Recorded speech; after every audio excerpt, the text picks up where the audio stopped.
Welcome to the Tech Egg. Don't get scrambled. Enjoy the video. In this video, I will explain how to replace a Ford Focus side mirror. First, gather your tools, including a screwdriver, a trim removal tool, and your new mirror assembly. Always ensure your vehicle is turned off and the parking brake is engaged before starting any work. It's also a good idea to protect the surrounding painted surfaces with painter's tape to avoid any accidental scratches during the process.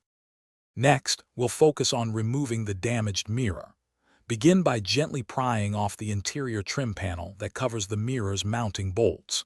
A trim removal tool works best for this to avoid damaging the plastic. Once the panel is off, carefully disconnect the electrical connector that powers the mirror's functions. Finally, unscrew the 3 mounting bolts that secure the mirror to the door frame, and the old mirror can be removed. Now it's time to install your brand new side mirror. Carefully position the new mirror assembly onto the door frame, making sure the bolt holes align perfectly.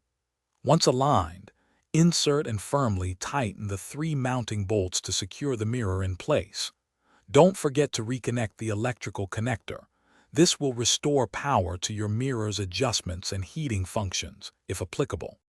For our final steps, let's put everything back together and test the new mirror. Carefully reattach the interior trim panel, making sure all the clips snap securely into their positions. Then, turn on your vehicle and test the mirror's power adjustments and any heating features to ensure everything is working correctly. Finally, give the new mirror glass a good clean for optimal visibility. You've successfully replaced your Ford Focus side mirror. Thanks for watching. Consider subscribing if I helped unscramble your problems.